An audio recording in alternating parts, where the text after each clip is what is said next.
부터 25절까지 말씀입니다.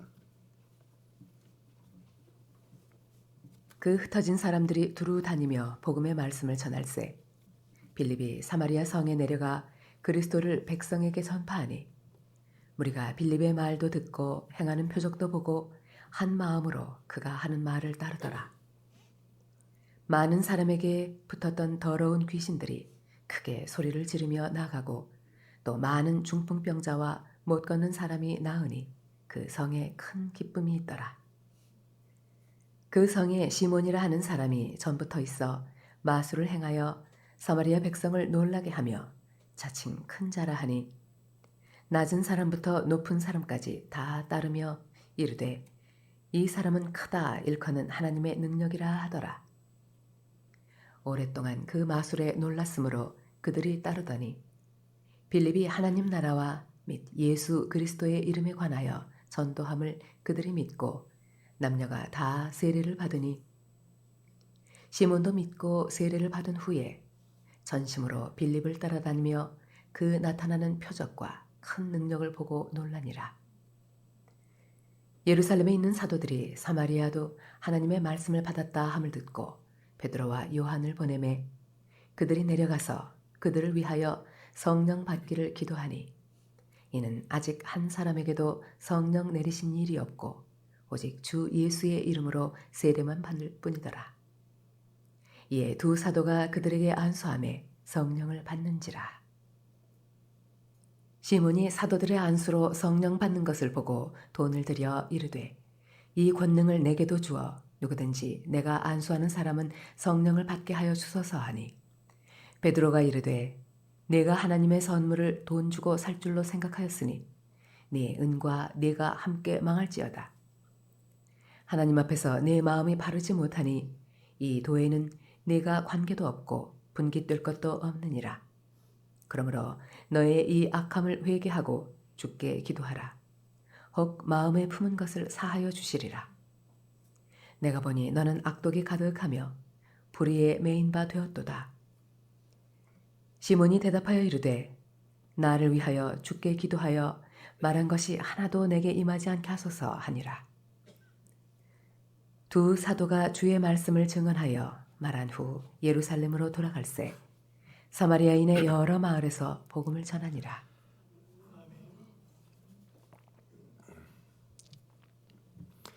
스데반의 순교는 사도행전에서 중요한 전환점이 되는 사건이었습니다. 그 전까지 교회의 중심이 예루살렘에 있었는데 스데반의 죽음을 기점으로 해서 교회는 새로운 국면을 맞이하게 되는 겁니다. 우선 예루살렘에 큰 박해가 본격적으로 시작이 되었습니다. 이 중심에는 사울이라고 하는 사람이 있었고 사울이 교회와 성도들을 잔멸하라고 집집마다 들어가 남녀를 끌어다가 옥에 넘겼습니다. 그래서 이 일로 교회와 성도들이 뿔뿔이 흩어지게 되었지만 이것은 단순히 도망친 것이 아니었습니다. 교회의 박해는 오히려 복음이 확장되는 계기가 되었다는 것입니다. 우린 여기서 한 가지를 분명하게 해야 합니다. 하나님은 우리의 고난을 헛되게 두게 하는 분이 아니십니다. 악을 선으로 바꾸실 수 있는 하나님은 성도들의 흩어짐을 선교의 전략이 되게 하신 것입니다. 그들의 눈물은 생명의 씨앗이 되었고 성도의 고난은 복음의 통로가 된 것입니다. 3세기 교부 터툴리안이 말한 것처럼 그리스도인들의 흘린 피는 복음의 씨앗이 된다고 하는 것을 사도행전 8장은 역사를 통해 그것을 증명하고 있습니다. 오늘 사도행전 8장에서 우리가 주목해야 할 점은 복음이 사마리아에 전파되었다고 한 점과 그 주역이 빌립이라고 하는 사람이었다는 것입니다. 왜냐하면 지금까지 기독교의 확장은 신앙을 직업으로 삼았던, 다시 말해 사도들 중심으로 복음이 전해졌다면 이제는 평범한 사람들이 삶에서 자연스럽게 만나는 사람들에게 복음을 전하게 되는 기점이 되었다는 것입니다. 또 사마리아에 복음이 전해졌다고 하는 것도 큰 의미가 있는 사건입니다. 사마리아가 왜 유대인들이 혐오하는 지역이 되었는지 역사에서 살펴보면 고대 이스라엘은 솔로몬 이후에 그 솔로몬의 아들 르호보암 때 10지파가 떨어져 나가면서 북왕국 이스라엘을 건국하게 됩니다. 오므리 왕조 때부터 북이스라엘의 수도이자 중심 지역이 바로 사마리아 지역이었습니다. 그런데 주전 722년 북왕국 이스라엘이 아수르한테 멸망당하게 되었는데 이 아수르는 혼혈 정책을 써가지고 이방 민족을 이스라엘 민족과 섞이게 했습니다. 그리고 그들의 후예가 바로 사마리아인들이었습니다. 이 사마리아 사람들은 포로기 이후에 예루살렘 성전을 재건할 때 참여하는 것을 거부당했는데 그 반감으로 그르심산에 성전을 건축하면서 경쟁하기 시작했습니다.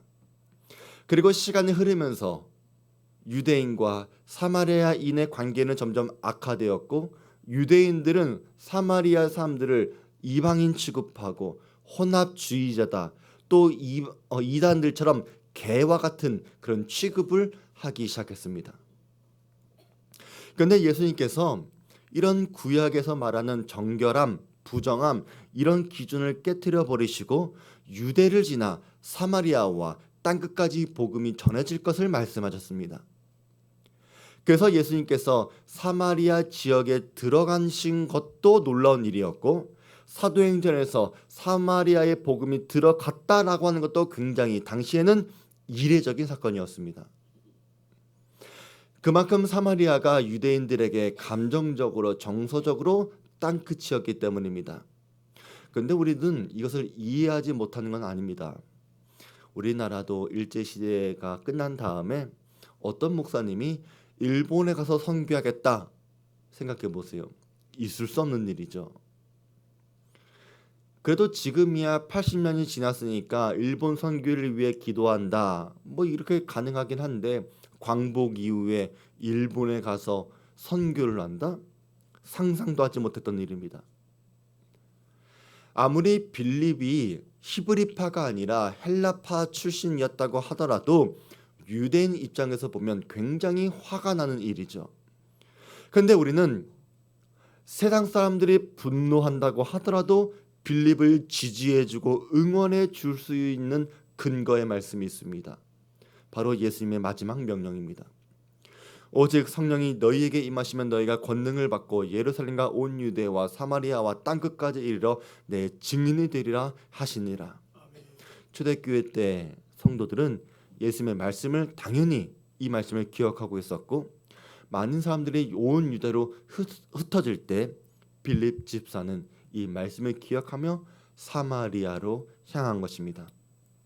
민족적, 종교적인 선입견을 꺾고 주님의 말씀에 헌신한 것입니다. 우리는 이 부분을 주목해야 합니다. 오늘날 교회와 성도들도 여전히 민족적, 문화적, 사회적 장벽 앞에 설 때가 있습니다. 그러나 참된 제자는 세상의 비난이 아니라 예수님의 명령을 따르는 사람들입니다. 하나님은 우리를 안전한 곳에 두시는 분이 아니라 사마리아로 보내시는 분이십니다. 복음은 언제나 선입견을 깨트리는 능력입니다. 닫힌 마음을 열게 합니다. 우리가 피하고 싶은 자리, 내가 만나고 싶지 않은 그 사람한테까지 가서 들려져야 할 소식이 바로 복음입니다. 빌립이 사마리아의 복음을 전했던 것처럼 여러분도 여러분만의 사마리아를 향해 담대히 나아가시는 분들 되시길 바랍니다. 주님이 함께 하실 것입니다. 이후의 내용은 바로 그 이야기를 말합니다.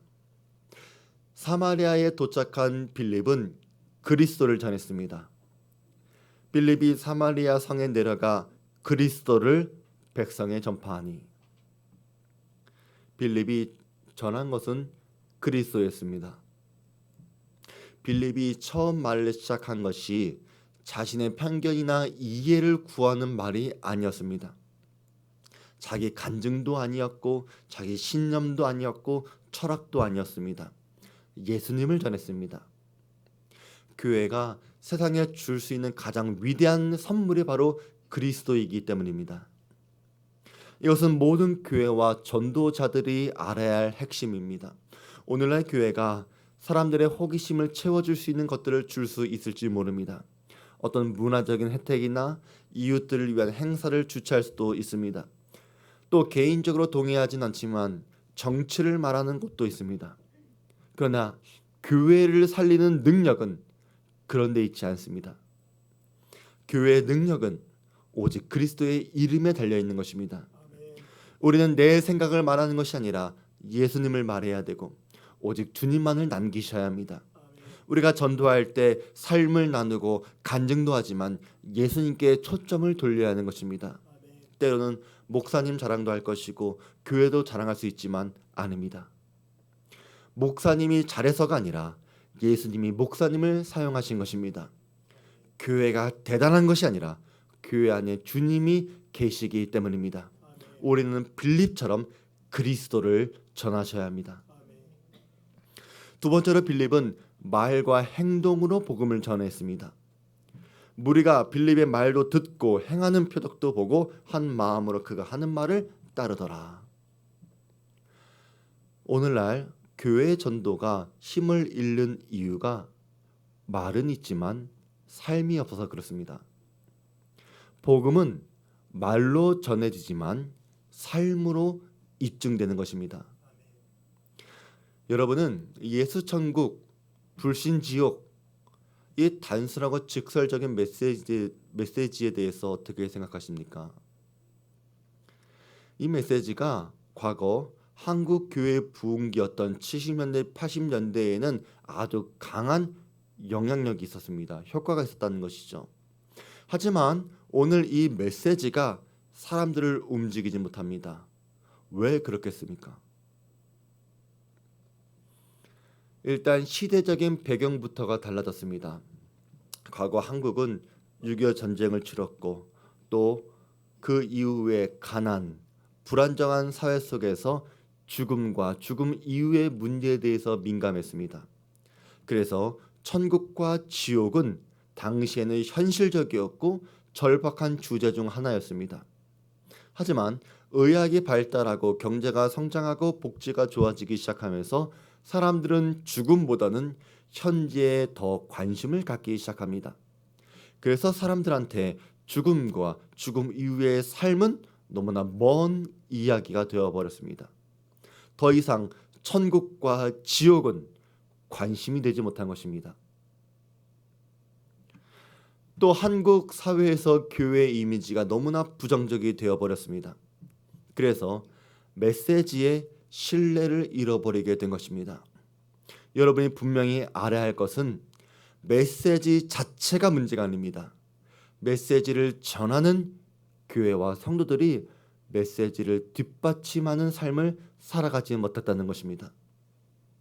그래서 우리는 삶의 언어, 복음의 언어로 바뀌지 못했기 때문에 사람들의 마음을 움직이지 못했습니다. 예수 천국, 불신 지옥이 틀린 것은 아니지만 사람들의 마음을 움직이지 못했다는 것입니다. 빌립은 말로만 복음을 전하지 않았습니다. 말도 행했지만 행하기도 했습니다. 마찬가지로 여러분의 삶에도 행동에도 복음을 담아내시길 바랍니다. 그리고 여러분이 그렇게 생각하지 않는다고 해도 여러분은 이미 사람들에게 검증받고 있는 중입니다. 교회에 다닌다고 하는 말을 그 사람들이 알아듣는 것이 아니라 여러분들이 진짜 교회에 다니는 사람답게 살아가고 있는지를 사람들이 판단하고 있다는 사실을 여러분은 아셔야 합니다.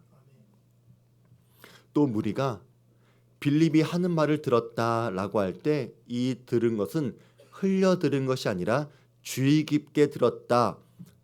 프로세코라고 하는 헬라어 동사가 쓰여졌습니다. 이 단어는 신약에서 여러 번 등장하는데 집중하다, 몰두하다, 경계하다 이렇게 다양하게 쓰여진 단어였습니다. 우리 사랑하는 성도 여러분, 듣지 않고 구원받을 수 없습니다. 믿음은 들음에서 나는 것이고 들음은 그리스도의 말씀에서 시작되는 겁니다. 여기서 한 가지 우리가 하나님께 감사할 것은 우리가 말씀을 들을 때 이해되고 깨달아지는 것이 있다면 하나님께 감사하시기 바랍니다. 말씀이 들을 때 깨달아진다고 하는 것은 우리 신앙생활 여정에서 절대적으로 중요하기 때문에 그렇습니다. 왜냐하면 같은 자리에서 같은 말씀을 듣고도 어떤 사람은 은혜 받고 깨달아지는데 어떤 사람은 깨닫지 못하고 늘 같은 자리에 머물러 있는 혹은 더 나빠지는 사람들이 있어서 그렇습니다. 영국의 노예 해방가이고 정치인이었던 윌리엄 윌버포스와 그의 친구인 영국 총리 출신 윌리엄 피트의 이야기가 그렇습니다. 어느 날 이 두 사람은 로버트 세실의 설교를 듣게 됩니다.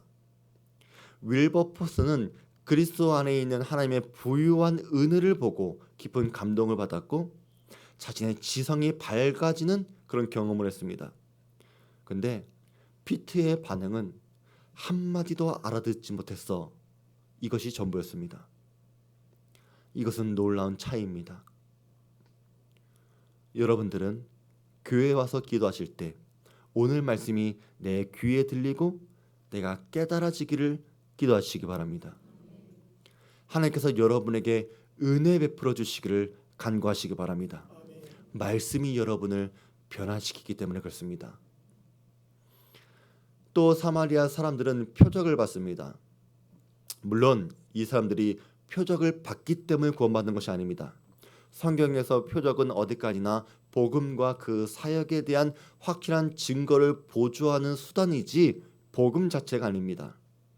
예수님께서도 기적을 베푸셨지만 기적 자체가 그들에게 구원 준 것은 아니었습니다. 요한복음 보면 오병이어의 이후 사람들은 예수님께 떡을 구할 때 예수님은 놀랍게도 그들을 책망하시면서 나는 생명의 떡이라고 당신 스스로를 선포하십니다. 예수님은 기적을 통해 보여주신 것은 자신이 하나님의 아들이신 것을 보여주신 것입니다. 오늘 사마리아 성의 사람들도 마찬가지입니다. 그들은 빌립이 행한 표적은 보았지만 구원에 이르게 된 것은 그리스도의 말씀이 그들을 구원받게 한 것입니다. 사람들은 그 말씀을 듣고 따랐다는 것입니다. 그 결과 그 성에 큰 기쁨이 있었습니다. 이것이 복음의 능력이요 복음의 결과입니다. 복음은 한 개인의 차원에서 그치는 것이 아닙니다. 가정과 도시와 공동체 전체에 기쁨을 주는 강력한 힘입니다. 사마리아 성의 기쁨은 단순히 분위기를 말해주는 것이 아닙니다. 억울한 자가 자유를 얻는 해방의 기쁨이었고 예수님께서 말씀하신 선교가 땅끝까지 이루어지는 순간이었고 세상에 줄 수 없는 하늘의 기쁨이 모든 사람들에게 찾아온 기쁨이었습니다. 오랜 세월 유대인들한테 차별받던 무시받던 그 민족이 주님께로 돌아온 것이고 주님께서는 그들에게 가장 좋은 옷, 가장 비싼 반지, 가장 좋은 신발을 그들에게 신겨 주셨습니다. 돌아온 아들로 맞이해 주셨다는 것입니다. 사마리아 성의 기쁨이 바로 이 기쁨이었습니다. 환경이 바뀌어서가 아니라 주님을 만났기 때문에 나오는 기쁨이었습니다. 그리고 이 기쁨은 어떤 한 개인에게도 영향을 주었는데 바로 마술사 시몬이었습니다. 이 시몬은 원래 이 성에서 유명한 사람이었습니다. 사람들을 놀라게 하는 마술을 보여주었고 사람들은 그를 하나님의 능력을 행한 사람이다. 그가 대단한 사람이다 높여주었고 자기 스스로도 자칭 큰 자다 이렇게 생각했습니다.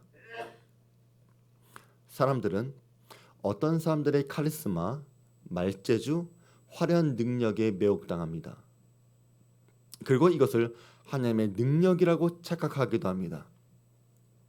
1930년대 히틀러가 정권을 잡을 때 독일의 교회들은 독일 민족의 부흥으로 여겼습니다.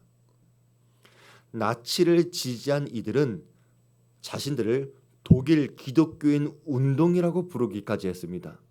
그리고 이것을 하나님의 섭리라고 주장하기도 했죠. 착각입니다. 틀린 것입니다. 그것은 하나님의 능력이 아니라 세속 권력의 술책과 거짓입니다. 오늘날 우리나라도 이런 것들이 참 많은 것 같아요. 틀린 것입니다. 그들은 시몬의 마술과 성령의 능력을 구분하지 못한 삶과 똑같습니다. 오늘날도 사람들은 내면은 보지 못하고 외적인 것만 보면서 그를 높여줍니다. 그것도 하나님의 능력이라고, 하나님의 사람이라고 추앙합니다. 그러나 성경은 분명히 말합니다. 하나님의 나라는 말에 있지 아니하고 오직 능력에 있음이라. 우리 성도들 참과 거짓을 구별하시기 바랍니다. 그리고 그 기준은 누가 높임을 받으신가에 달려 있는 것입니다. 마술사 시몬은 자신이 행하는 능력으로 자기를 높였지만 빌립은 복음으로 그리스도를 주목하게 만들었습니다. 이것이 참과 거짓을 구별하는 기준 중 하나라는 것을 여러분 기억하시기 바랍니다. 능력이 진리가 아닙니다. 그 능력이 누구로부터 나오는지를 보셔야 합니다. 놀라운 것은 이런 시몬이 침례를 받았다는 것입니다. 이것은 복음의 능력과 포괄성이 얼마나 큰지를 보여주는 일이기도 합니다. 이런 사람도 침례받을 수 있다. 그런데 동시에 우리한테 교훈을 주는 것은 이런 사람도 침례받을 수 있지만 내면이 변화되지 못하면 여전히 옛 사람에 머무를 수밖에 없다. 이것입니다. 사도들이 안수할 때 성령이 임하는 것을 본 시몬은 돈으로 그 능력을 사려고 했습니다. 여기서 시몬주의, 시모니즘이 여기서 나온 것입니다. 교회의 직분, 영성을 매매하는 행위가 바로 이 시모니즘입니다. 지금도 그런 데가 있는지 모르겠는데 어떤 교회는 돈으로 직분을 사는 데가 있다고 하죠. 뭐 장로나 권사. 근데 이것도 시모니즘입니다. 성령의 역사와 직분은 하나님의 은혜이지 상품이 아닙니다. 거룩한 성령과 은사와 성직은 돈으로 살 수 없습니다. 그래서 베드로가 이것을 강하게 책망합니다. 하나님의 선물을 돈으로 살 줄로 생각하였으니 내가 이 도에는 관계도 없고 분깃도 없느니라. 내 마음이 하나님 앞에서 바르지 못하니라. 그리고 이 다음에 성경은 이렇게 번역합니다. 당신과 당신의 돈 모두 지옥행이다. 얼마나 무시무시한 책망입니까? 은혜를 거래하려고 하는 시도는 단순한 실수가 아니라 하나님의 진노를 불러오는 심각한 죄입니다. 베드로가 시몬을 저주한 것은 단순히 한 사람을 몰아붙이기 위해서 말한 것이 아닙니다. 교회가 은혜를 거래하는 곳으로 변질되지 않게 하려고 초대교회가 지켜야 하는 거룩함을 지키는 단호한 말이었던 것입니다. 오늘날 교회들도 같은 경고를 들어야 합니다. 헌금이 복을 사는 수단이 되어서도 안 되고 봉사가 자랑을 위한 무대가 되어서도 안 되고 은혜가 거래의 대상이 되어서도 안 됩니다. 교회는 은혜가 흘러넘치는 곳이지 은혜가 거래되는 곳이 아니기 때문입니다. 그런데 베드로는 이 시몬에게 회개의 기회를 주었습니다. 그러므로 너의 이 악함을 회개하고 주께 기도하라. 혹 마음에 품 것을 사하여 주시리라. 내가 보니 너는 악독이 가득하며 불에 매인 바 되었도다. 여러분, 이게 복음입니다. 복음은 언제나 회개의 문을 열어두고 있습니다. 그래서 하늘이 무너져도 솟아날 구멍이 있다. 이것은 복음의 한 면을 보여주는 것이죠. 차이가 있다면 하늘이 무너져도 예수님의 이름 때문에 솟아날 구멍이 있다라고 바꿀 수 있다면 완벽한 복음을 설명해 줄 수 있는 속담이 될 것입니다. 시몬이 만약에 겸손하게 죄를 인정하고 진실되게 용서를 구했다면 하나님은 그를 용서해 주셨을 겁니다. 심판보다 회개의 기회가 먼저이기 때문입니다. 하지만 여기서 드러나는 것은 진정한 회개가 없는 시몬의 모습을 보여주고 있죠. 시몬이 대답하여 이르되 나를 위하여 주께 기도하여 말한 것이 하나도 내게 임하지 않게 하소서. 시몬은 회개를 선택한 것이 아니라 심판만 피하고 싶었습니다. 진정한 회개를 통해서 마음을 돌린 것이 아니라 결과만 피하고 싶었다는 것입니다. 이것은 죄책감을 느끼지만 회개하지 않는 수많은 사람들을 보여주는 것이죠. 마찬가지로 여러분이 교회에 와 있다고 하더라도 여러분이 교회에 와서 얻고자 하는 어떤 결과가 있을지 모르겠습니다. 그것이 어떤 성공일 수 있고 부유함일 수도 있고 출세일 수도 있고 직장이나 결혼의 문제일 수도 있고 건강의 문제가 있을 수도 있습니다. 그러나 여러분들이 하나님께서 원하시는 것은 먼저 여러분의 변화라는 것을 여러분이 먼저 깨닫게 되기 바랍니다. 결과가 먼저가 아닙니다. 여러분의 변화가 먼저입니다. 성경은 여기서 시몬의 이야기를 끝맺습니다. 최종 결말을 기록하지 않습니다. 왜 그런지 아십니까? 우리에게 거울을 들려보게 하는 것입니다. 너가 오늘 시몬일 수 있다. 우리는 사도행전 8장을 통해서 교훈을 얻을 수 있는 분들 되시기 바랍니다. 복음은 멈출 수 있는 것이 아닙니다. 사탄의 전략은 오히려 복음을 확장시킵니다. 사탄은 큰 물결을 일으켰지만 교회는 그 풍랑으로 더 멀리 나갈 수 있게 되었습니다. 이 일을 행하신 하나님을 찬양하시기 바랍니다. 오늘 4절의 이야기는 흩어진 사람들의 이야기로 시작되죠. 하지만 오늘 마지막 25절은 이렇게 끝이 납니다. 두 사도가 주의 말씀을 증언하여 말한 후 예루살렘으로 돌아갈새 사마리아인의 여러 마을에서 복음을 전하니라. 사도행전에서 말씀은 살아있는 인격으로 묘사됩니다. 말씀이 생명이 있다는 것이죠. 이것은 지금도 동일합니다. 저는 이 강단에서 복음을 전할 것이고 선교사를 파송하고 후원할 것입니다. 설령 우리가 아니더라도 그 말씀은 온 세상을 향해 달려가고 있습니다. 이 일에 우리가 쓰임받는 것을 기뻐하고 감사하는 영광스러운 분들 되시기 바랍니다. 두 번째로 복음은 차별하지 않습니다. 복음은 우리의 인종적, 민족적, 종교적인 편견을 깨트려 버립니다. 이스라엘 민족에게 제한되었던 복음이 이제 이스라엘 넘어 사마리아로 확장되는 것입니다. 거기에는 헬라인이나 유대인이나 할레파나 무할레파나 야만인이나 스구디아인이나 종이나 자유인의 차별이 있을 수 없느니 오직 그리스도는 만유시요 만유 안에 계시니라. 여러분, 이 점에서 낯선 사람들, 다른 사람들에게 복음이 흘러가게 하시기 바랍니다. 우리 삶에 복음이 차별이 없음을 알게 하시길 바랍니다. 참 신기한 거는 이렇게 말씀을 잘 마무리하고 오늘 아침에 와서 설교를 마무리하고 있는데 모르는 데서 전화가 왔습니다. 외국인 분이셨어요. 러시아에서 오신 분이라고 하는 거예요. 아마도 이 근처에 사는 분이신 것 같은데 교회를 찾고 있는 것처럼 보여졌습니다. 근데 우리 교회에 러시아 분이 없잖아요. 우리는 러시아 말을 할 수 없어가지고 일단 제가 초대는 했는데 모르겠습니다. 언젠가 우리 교회가 러시아뿐만이 아니라 여기 아래층에 있는 아랍 사람들까지도 전도할 수 있는, 포용할 수 있는 그런 교회가 되었으면 좋겠습니다. 세 번째, 복음을 전하는 일은 누구도 예외가 아닙니다. 사도들만 복음 전하는 것이 아닙니다. 여러분 모두가 복음을 전하셔야 합니다. 복음은 나에 대해서 말하는 것이 아니기 때문에 나의 조건은 중요하지 않습니다. 나의 조건과 상황과 상관없이 우리는 언제든지 복음을 전해야 합니다.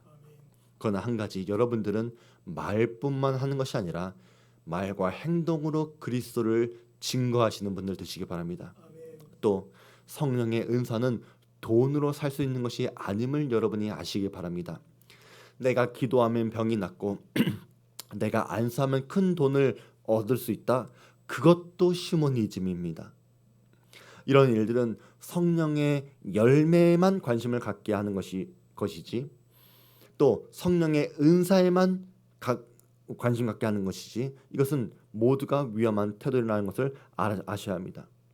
또 여러분이 어떤 큰 일을 할 때 사람들한테 칭찬 또 인정을 받아서 나 스스로를 경건하게 만드는 것 역시 시모니즘입니다.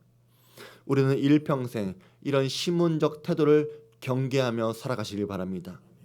참된 복음은 나를 높이는 것이 아닙니다. 오직 주님만이 높임을 받는 것입니다. 무한히 선하시고 아름다우신 하나님만 바라보게 합니다. 그러하기에 여러분의 삶부터 하나님을 주목하는 분들 되시기 바랍니다. 그리고 여러분의 삶을 통해 오직 주님만 드러나시기를 바랍니다. 우리 다 같이 찬양합니다.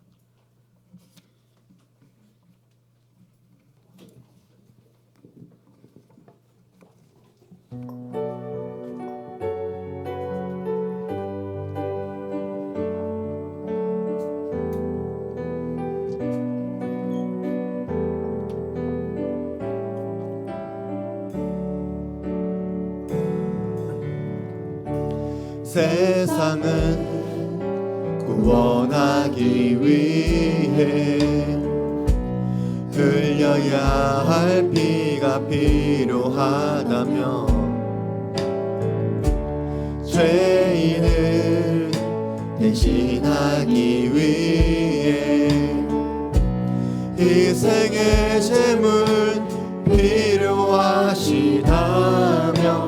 내 생명 제단 위에 드리리 주 영광 위에 사용하소서. 생명이 또 다른 생명 낳고 주님 볼 수 있다면 나의 삶과 죽음도 아낌없이 드리리. 죽어야 다시 사는 주의 말씀 믿으며 하나를 미랄 되어 썩어지리니 예수님처럼 살아가게 하소서. 길 잃어 지친 양을 찾아 마음상에 이리저리 헤매이는 한 영혼 찾아 아파하는 예수님 마음 내게 주옵소서. 십자가 온 세상 위한 그 희생 눈물로 그 길 가게 하소서. 생명이 또 다른 생명 낳고 주님 볼 수 있다면 나의 삶과 죽음도 아낌없이 드리리. 죽어야 다시 사는 주님 말씀 믿으며 하나를 미랄 되어 썩어지리니 예수님처럼 살아가게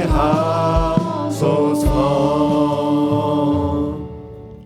하나님 아버지, 예수님의 십자가로 인하여 죽은 영혼이 살아난 것처럼 스데반 집사가 흘린 피가 복음의 문을 활짝 열었던 것처럼 우리 성도들의 십자가의 삶을 통해 이 땅에도 생명이 태어나길 원합니다.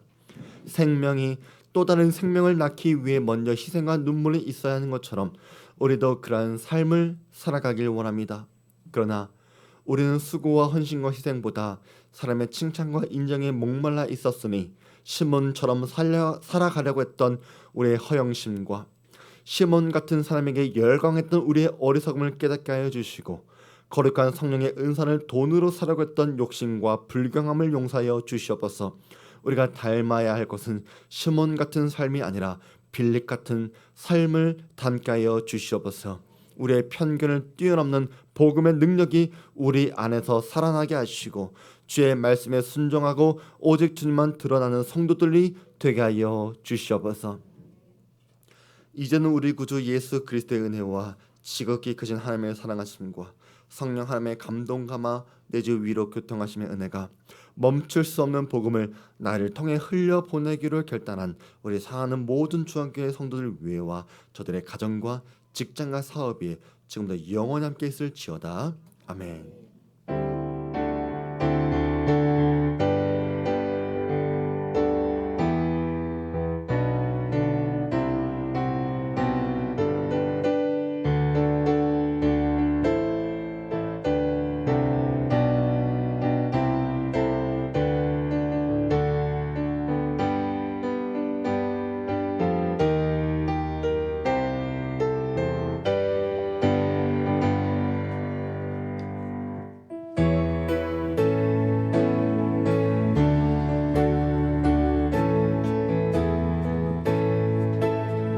지금은 엘리야 때처럼 주 말씀이 선포되고 또 주의 종 모세의 때와 같이 언약이 성취되네. 비록 전쟁과 기근과 비판 환난 날이 다가와도 우리는 광야에 외치는 소리 주의 길을 예비하라. 오라 주님 구름 타시고 나팔 불 때에 다시 오시네. 모두 외치세. 이는 은혜의 해리 시온에서 구원이 임하네. 또 에스겔의 환상처럼 마른 뼈가 살아나며 또 주의 종 다윗의 때와 같이 예배가 회복되네. 추수할 때가 이르러 들판은 이어졌네. 우리는 추수할 일꾼 되어 주 말씀을 선포하리. 오라 주님 구름 타시고 나팔 불 때에 다시 오시네. 모두 외치세. 이 은혜의 해리 시온에서 구원. 오라 주님 구름 타시고 나팔 불 때에 다시 오시네. 모두 외치세. 이 은혜의 해리 시온에서 구원이